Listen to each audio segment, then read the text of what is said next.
homework? Well, are you? Are you doing your homework? I hope you're doing your homework. All right. So,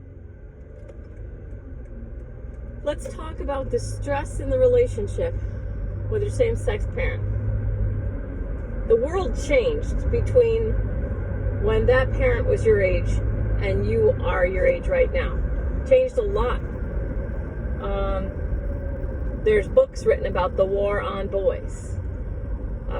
Your same-sex parent got to become an adult that has, more control over their life. They have a job, they have a car, they have money, they have a house. They're the ones, I put a roof over your head. I mean, we had all that when I was a kid too.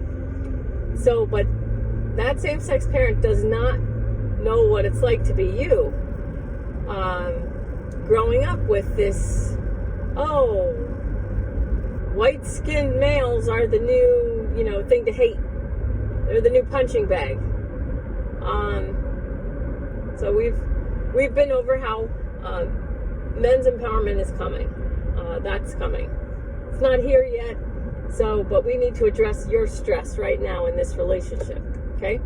So, what you have done and what's happened to you, what's happened to your mind, is completely normal and natural. And anyone that went through and lived what you've been living, you have a higher calling than most people in your same position, your same age, your same gender. You have a higher calling. That's why you're working with me. But that's also why you're suffering. So the question is, how can we get you out of your suffering? You've got to engage in your life. I don't blame you for just kind of numbing out, and you have access to social media, TikTok, whatever you're doing, Instagram, I don't know, whatever. But there's a Netflix documentary called The Social Dilemma. And so if you have Netflix, you can watch The Social Dilemma. But if you find yourself rolling your eyes and your ego's dismissing it, then just stop watching it. Because your ego wants to keep you addicted to short attention span crap like TikTok. That's a huge thorn in your relationship right now.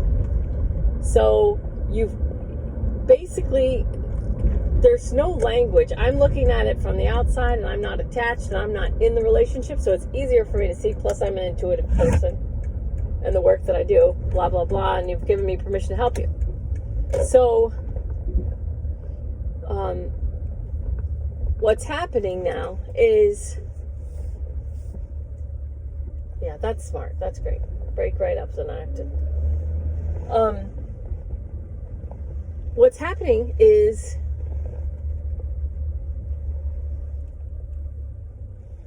he has no way to understand you, and you don't know his reality, so you can't have a conversation about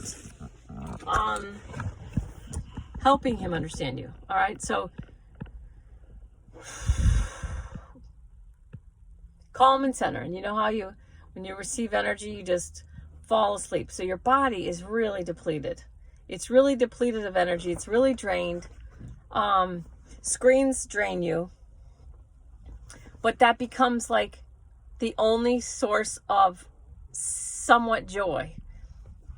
Now, that's what addiction is. It doesn't have to be heroin, but that's heroin, cocaine, all these addictions run the same pattern. So you are addicted to screens. You're addicted. That's what an addiction is. You feel like crap most of the time, and then you feel better when you're doing whatever the addiction is. Okay? So there's with any addiction, there's going to be an element of self-hatred that we really need to address. And you may not think that, when I checked your third chakra, the bowl rings well, so it doesn't seem like you have that problem. But it comes with the territory, with the other stuff. Your parents' frustration is really your lack of engagement, your lack of joy. It's like, I do this for you, I do that, I do this, and look at you, you don't do anything, or whatever. However it's said to you, it's been said to every kid since the dawn of time. So you need to relax. And I told you about the Law of Attraction, Abraham Hicks videos. I hope you're watching those. And the Dude Perfect videos. I hope you're watching those. And those are going to help extend your attention span. You have to start figuring out what you want. You have to start engaging in your life.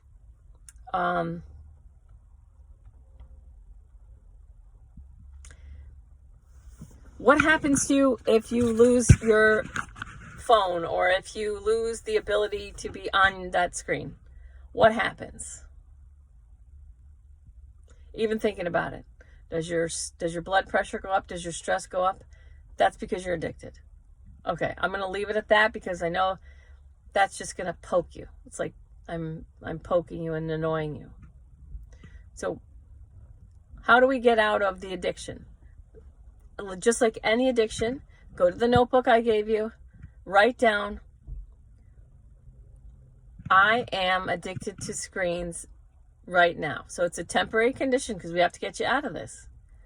That's what's leading to all the other issues, every other problem that comes out of it, because there's really nothing else wrong with you. So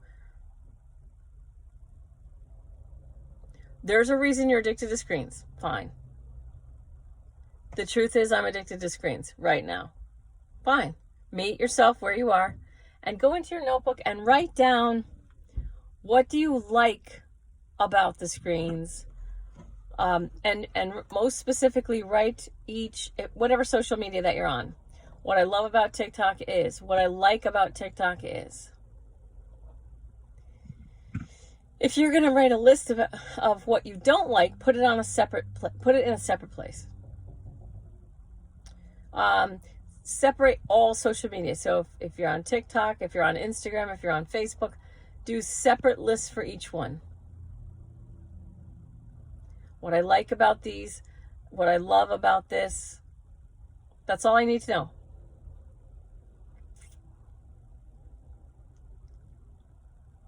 It keeps you from being bored, whatever. I need to teach you to meditate. I need to teach you tapping. We need to meet the needs that this social media addiction is meeting without the social media. But we have to keep being able to check the boxes. Oh my God. Just people by themselves with masks on outside. Like, oh my God. I mean,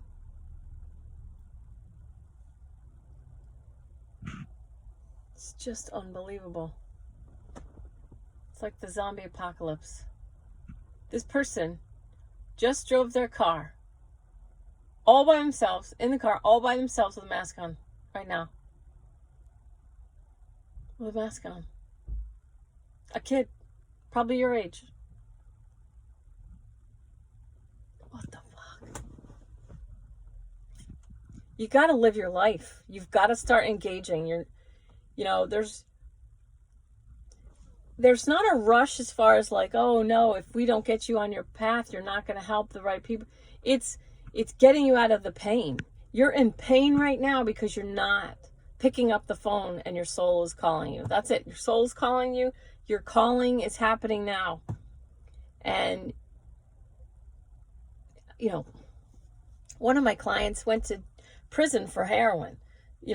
I got him now. He's not addicted at all anymore. Now his life is amazing. So addiction it's a raft to get you somewhere else. So it's not the end of the world, but we can create our own 12-step program where we say, okay, it's like, my name is this and I'm addicted to screens. It's like, just meet yourself where you are. Right now, that's being hurled at you like knives, okay? But it doesn't make it less true, unfortunately. It is true. You are. Okay. Let's get you out. Let's get you out of that. Let's get you out of the pain. You got to relax. we need to know what boxes, what is this addiction serving? What needs is this addiction meeting? I like not being bored, or I don't like being bored, or I don't want to miss anything. There's all these different things. I feel like when I check my social media, I feel like I'm in touch with my friends, or I feel validated, or blah, blah, blah. We need to know what needs that this addiction is meeting so that we can meet the needs in a healthier way. All right? So the more you can stay off attention span shrinking things like TikTok, the better. But make the list. I'm going to see that next time. So I'm going to ask you for the list. I am going to ask you for, I need to hold you accountable for your homework. So I'm going to be asking you for that list, all right? Because we need to come up with a solid plan to get you out of this negativity hole. But we'll do it. No big deal. We can do it. But you got to engage. You got to engage in life. I understand, though, that you think, like, what's the point? People are just mean or crappy, based on your past life. Oh, you know what? So these two guys made South Park. I don't know if you've seen South Park. Trey Parker and Matt Stone, and one of my ex-boyfriends went to school with them, and they were interviewed in a movie called something about Columbine. It was Michael Moore's movie. And so the two makers of South Park, they said, if only these kids that shot up the school in Columbine knew that high school was so short. It's such a short period of time. But you're looking at it feels long to you. And it also, our masks outside. It's 4 years. It's such a short period of time, really. In the grand scheme of things, it's short. But the way your parents are going to look at it is, this is our last opportunity to get him set and get him ready and set him up to be a productive member of society, a happy, well-adjusted adult. So your parents are coming at you with all this stress and grief, like, we got to get you straightened out here. We only have this many years before you're 18, before you're on your own. Your parents are looking at it like, oh my God, we got to get you on the right track. And you're wanting to just like numb out, check out, and great, I'm so happy you're not doing heroin. I'm so happy you're not doing like some kind of a hard drug, but you are addicted. And there is a numbing out. There is a leave me alone and let me do my drugs or do my screens. Just leave me alone and let me be with my addiction. That's what it is. Now, the addiction that you have, I'm happy because it can't kill you. It actually keeps you safe. Probably not so funny now that I said it's not very funny, but dude, you gotta start engaging in your life. And you have to understand, I'm not coming at you the way your parents are, but they count the years from where you are to 18, and they think I only have this many years before he's on his own, and I gotta make him okay so he can be a productive member of society, happy, well-adjusted human being. So there's stress on them, and then there's stress on you, and you just want to be left alone with whatever behaviors that you want to do. And this is a call to action. I want you to relax. I'm going to teach you some stuff. But make the list for me so that I can direct you. We can use our time together much more efficiently if you make these lists for me. So please do it. All right? I can't make you do it. If you don't, you don't. You just keep coming, but I'll tell you what, if you don't work with me and your parents don't see some kind of strides, if we're not making strides, they're going to say, that's not working. So I'm not going to bring you back there. You know what I mean? So please make the list. That's all I'm going to ask you to do. Make the list. What do you love about your social media accounts and screens? What do you love about okay, make a list first of the behaviors you want to change, but use each social media separately. If it's Facebook, Instagram, TikTok, whatever, make them separate. So look at each one as a separate behavior, because there may only be one that's the problem. And the other ones, so you can use those other social media accounts, but you just have to use it in a certain way that it's not creating the problem that it's creating right now. Okay, hope that makes sense. All right. Do your homework, please. Love you. I love you so much. We'll get you out. We'll get you out of this pain, out of this hole. I love you. Bye.